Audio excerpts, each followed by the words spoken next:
You can live in a free country and still feel completely trapped. No one locks you in a cell. No one gives direct orders. And yet, your mind is restless, your emotions are reactive, and your decisions are subtly influenced. You might have financial freedom, yet a single comment can ruin your day. You may have choices, but still fear saying no. You might call yourself independent, yet you carry the weight of other people's expectations. The Stoics recognized this long before modern life amplified it.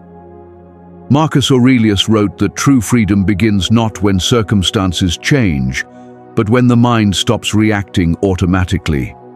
Epictetus went further. What truly enslaves us is not events themselves, but the judgments we attach to them. Until you grasp this, no amount of success, comfort, or status will make you free.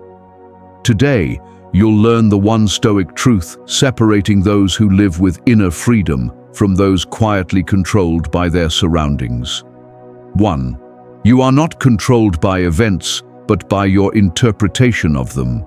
Many believe their lack of freedom comes from circumstances, financial problems, difficult people, or unfair situations they never chose. They think, if my job changed, I'd be free. If people respected me more, I'd feel at peace. If life were easier, finally I'd be calm. It sounds reasonable, but it is false. The Stoics taught a far tougher truth. Events themselves hold no power. What controls you is the meaning you assign. Epictetus put it plainly, people are disturbed not by things themselves, but by the views they take of them. An insult is just sound waves. A rejection is merely information. A delay is simply time passing. Yet notice your mind. Someone criticizes you and your chest tightens. Someone ignores you and confidence collapses. A plan fails and your sense of worth fades. Nothing external changed your inner state. You did that through interpretation. This is the first prison most never escape. They argue with reality. They resist what has already happened, demanding life behave differently so they can feel calm. But reality never negotiates.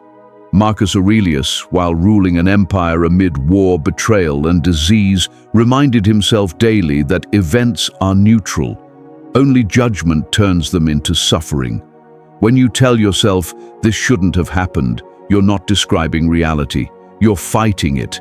And every time you fight reality, you lose freedom. Freedom begins the moment you stop asking, why did this happen to me? And start asking, how will I respond? That shift changes everything. A free person does not require events to go their way. They need their mind to remain their own.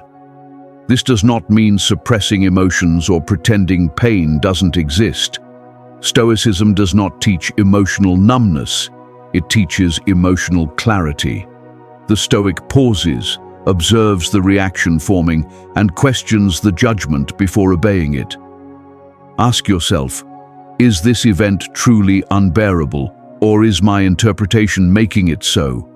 Is this situation controlling me, or am I surrendering control by reacting? Most people never ask these questions.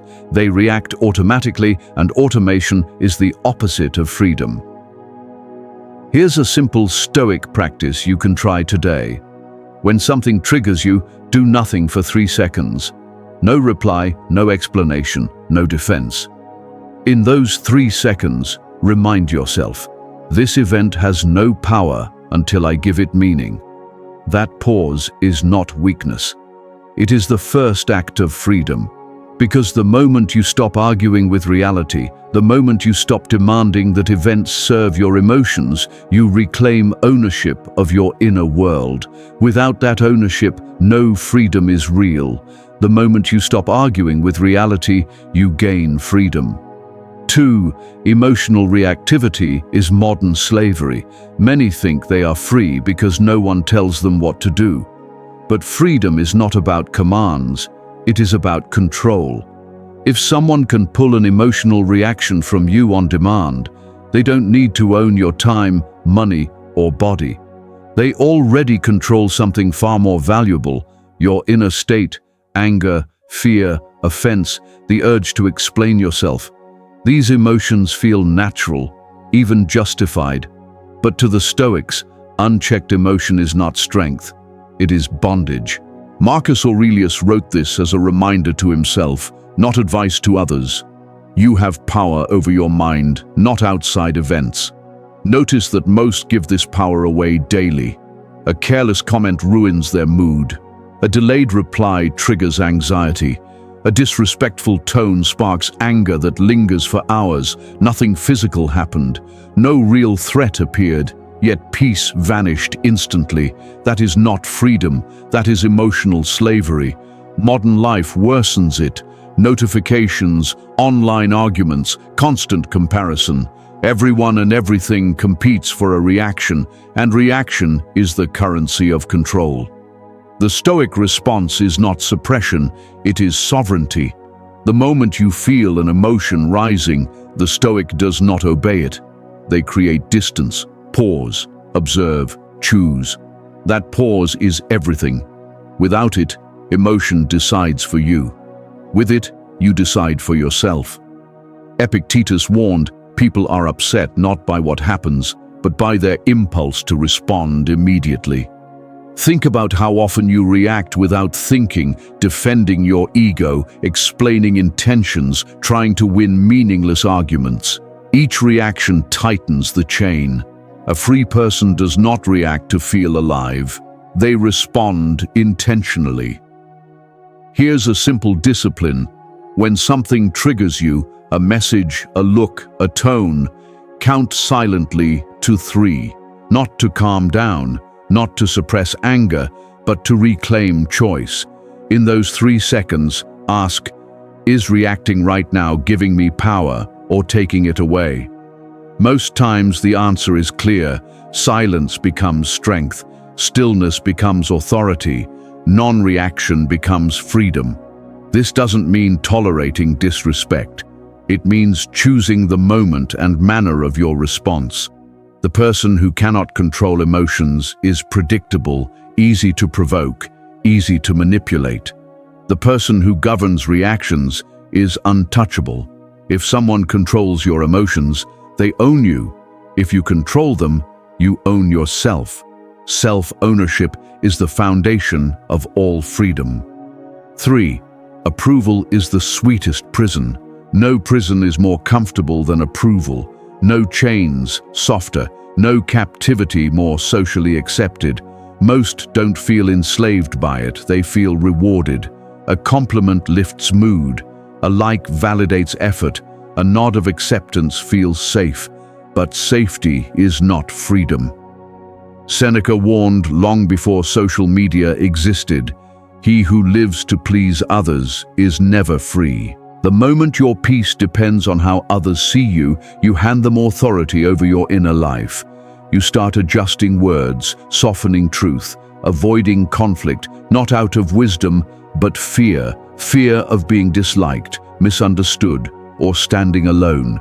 So you stay silent when you should speak, stay when you should leave, tolerate what quietly erodes self-respect. Not because you are weak, but because approval feels like belonging. Stoicism draws a hard line. Belonging bought at the cost of integrity is bondage. Marcus Aurelius reminded himself that others' opinions are among the few things completely outside his control. To tie your worth to them is to live at the mercy of randomness. Think how often you explain yourself unnecessarily, not to clarify, but to be accepted. Not to communicate, but to gain approval. Each explanation is a subtle confession. Please don't judge me. A free person does not audition for permission to exist. Stoicism does not reject human connection. It rejects dependence. Connection says, I value your presence. Dependence says, I need your approval to feel whole. The Stoic standard is simple and ruthless. Live by virtue, not validation. Virtue asks one question. Was this honest? Was it just? Was it aligned with my values? Validation asks a weaker question. Did they like it? The first builds freedom. The second builds a cage. Here's a quiet truth most avoid. Some relationships survive only because you keep shrinking. The moment you stop over-explaining, stop people-pleasing, stop begging to be understood, some people will leave. Let them. Those who demand you abandon yourself were never offering freedom. A Stoic exercise. Next time you feel the urge to explain yourself, pause. Ask, am I clarifying or am I seeking approval? If it's the second, say less or say nothing.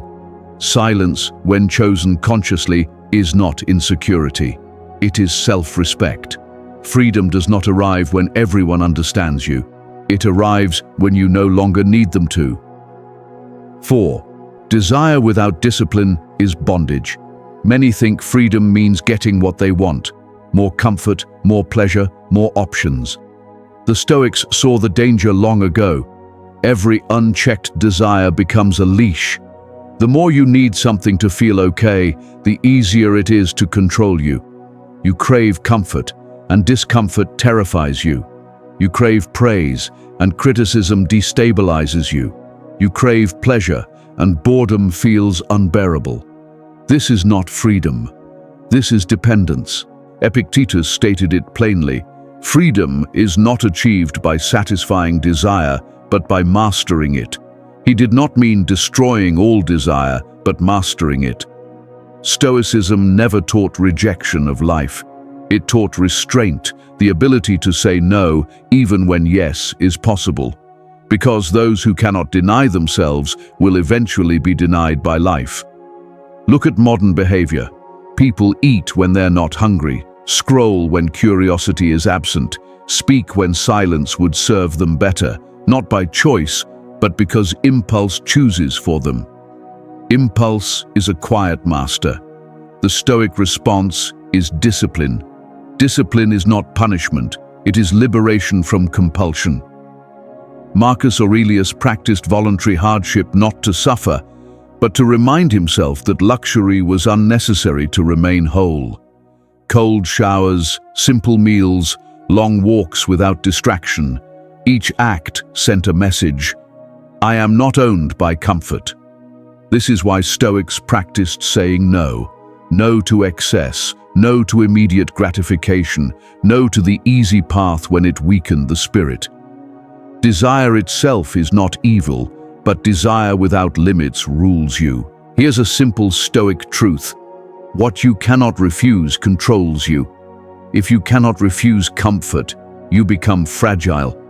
If you cannot refuse pleasure, you become restless. If you cannot refuse impulse, you become predictable. A free person trains to endure discomfort calmly, not dramatically, not heroically, but quietly.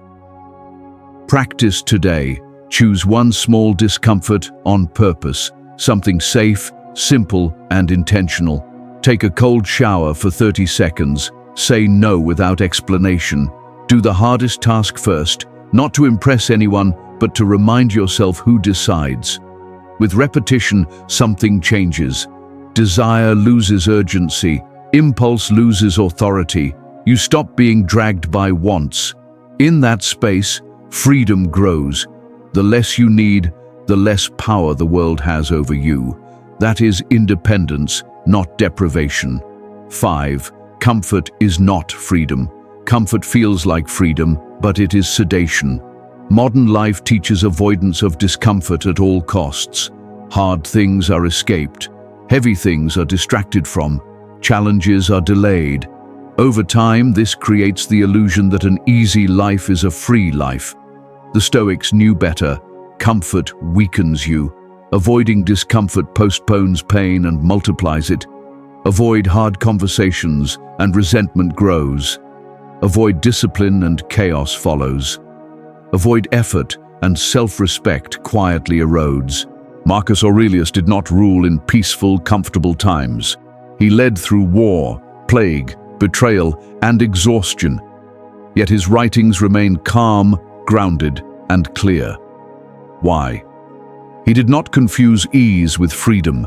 He trained to face difficulty directly, without complaint, dramatization, or self-pity. That training built inner stability. A person addicted to comfort becomes fragile. Small inconveniences feel unbearable. Minor setbacks feel catastrophic. Resistance feels like injustice. Fragility is not freedom, it is dependence on ideal conditions. The Stoic mindset is the opposite. Seek challenge, not ease. Choose effort, not escape. Accept discomfort as part of growth, not as a reason to quit. This is practical stoicism, not masochism. Strength grows where comfort ends. Voluntary hardship matters. When you choose discomfort intentionally, life loses its power to shock you. Cold no longer scares you. Effort no longer feels hostile. Resistance no longer feels personal. You stop asking, "Why is this hard?" and start asking, "What is this training?" Daily practice. Choose one slightly uncomfortable thing and do it calmly. Wake up when inconvenient. Sit with boredom instead of escaping it. Finish tasks you'd postpone. No speeches, no rewards, no complaints. Over time, this creates quiet power. You stop needing perfect conditions. You stop depending on comfort. That is freedom. Comfort chains softly. Discipline sets you free. 6. People want control over life instead of control over themselves. Most say they want freedom. What they actually want is control over outcomes, people, or life itself. When plans fail, frustration rises. When people act unexpectedly, anger follows. When results slip away, anxiety appears. This struggle is endless because life is uncontrollable. The Stoics understood, suffering comes not from lack of power, but from misdirected power. Epictetus drew a clear line. Some things are up to you, some are not. Your thoughts, choices, actions, these are yours. Other people's opinions, external outcomes, the future, these are not. Yet most reverse this order. They obsess over what they cannot control and neglect what they can. They try to manage others' reactions. They chase certainty in uncertainty. They cling to results instead of committing to action. This creates constant tension. Imagine a captain at sea. He cannot command the storm, cannot negotiate with the wind, but he can steer the ship. A foolish captain curses the waves. A wise one adjusts the sails. Marcus Aurelius returned to this metaphor repeatedly. Life brings resistance. His task was not to eliminate it, but to respond with reason and discipline. Freedom does not come from controlling the storm. It comes from mastering the helm. Demanding life behave differently makes peace conditional, and conditional peace is fragile. Stoicism offers a stronger path. Do your work well, act with integrity, prepare thoroughly, then release the outcome. This release is not apathy, it is maturity.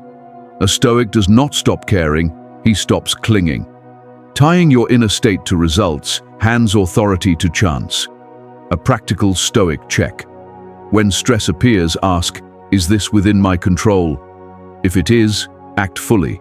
If not, let go completely, without resentment. No half-holding, no silent resistance. This habit reshapes the mind. Energy is no longer wasted on the uncontrollable. It is invested fully in what you can change. The result is remarkable. Anxiety weakens, focus sharpens, clarity replaces frustration. You stop feeling like a victim and start living as an active participant. The highest freedom is not power over life, it is power over yourself. Self-mastery is the only lasting freedom. 7. Freedom is daily practice, not a destination. Most treat freedom like a goal they'll reach someday, a financial milestone, the perfect job or relationship, or a settled life. This belief keeps them trapped in waiting. They think freedom will arrive when circumstances change, but freedom is not something that appears in the future. It is something you practice every day. Neglect the practice, and you lose it. Freedom is not a final destination reached by hitting a goal. It is a discipline, a set of daily habits and choices that lay the foundation for a life of peace and control. Marcus Aurelius, one of the greatest Stoics, didn't assume that being emperor meant he was free. Even ruling an empire through war, disease, and betrayal, he reminded himself every day that his inner freedom depended on his choices, not external circumstances. Freedom is not a one-time event. It must be continuously practiced. It is not just a feeling of independence, it is a discipline of the mind, managing emotions, controlling desires, and choosing responses deliberately. Stoic practice involves setting a daily intention, controlling emotional reactions, and reflecting on actions at day's end. You cannot declare freedom once and expect it to last without effort. True freedom requires daily commitment. It involves awareness of how you react, emotional control to prevent impulses from ruling actions, and regular reflection to ensure decisions align with core values. For the Stoics, freedom was self-mastery. Self-mastery requires constant attention, especially in a world full of distractions and emotional triggers. The Stoics began each day with intention. Before the world intervened, they reminded themselves, "What is within my control? What is not? How can I maintain inner peace regardless of events?" They didn't wait for perfect conditions or for life to cooperate. Life would challenge them, and their practice was to maintain equanimity no matter what came. This daily practice was not theory, it was the foundation of freedom. Every day, they reminded themselves that happiness and peace depended on their reactions, not on external circumstances. Awareness. The first step. Without awareness, you can't see what controls you. Most go through life on autopilot, reacting without thinking, letting emotions, impulses, and desires dictate responses. A Stoic stops before reacting. They notice thoughts, emotions, and impulses, asking, "Do I follow this impulse or choose a different response?" This pause is the first step toward freedom.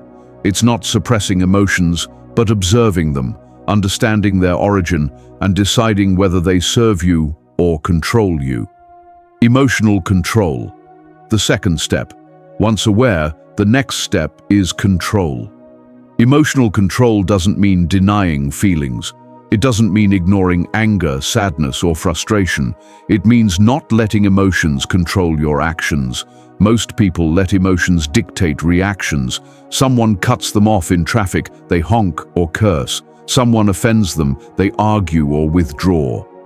The Stoic pauses asking, "Is this emotion helpful? If yes, use it to guide action. If not, choose a different path." Emotional control is not never feeling, it is choosing how to respond. Reflection, the final step. At day's end, the Stoic reviews actions, reactions, and choices. Did I stay true to my values? Did I react impulsively or choose my response? What could I have done differently? Reflection sharpens practice, revealing areas where control was lost, so improvement is possible tomorrow. Freedom doesn't come from always getting it right. It comes from awareness, correcting course, and staying committed to self-mastery. Why this works? Daily practice of intention, awareness, emotional control, and reflection creates real Stoic freedom. It is a continuous process. The modern world tests you daily. Distractions, stress, and negative influences try to pull you off course. But freedom comes from within. By practicing these habits daily, you build a resilient mind, free from the emotional whims of the world. Morning intention. What is within my control? What is not? Prepared for difficulty, not avoidance. Awareness during the day. Notice emotions forming. Observe impulses instead of obeying them blindly. Awareness creates space. Space creates choice. Evening reflection, not with guilt, but but honesty.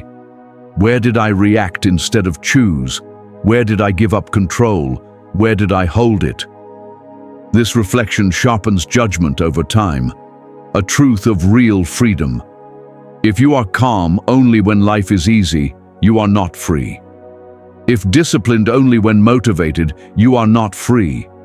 If your peace depends on others behaving well, you are not free. Freedom shows under pressure. Anyone can feel independent when conditions are perfect. The Stoic trains to remain steady when they are not. Stoicism doesn't promise happiness, it promises stability. You stop needing life to cooperate to remain centered. Slowly, quietly, reactions slow. Desires lose urgency. The inner world becomes less negotiable. That is freedom, not dramatic, not loud, but real.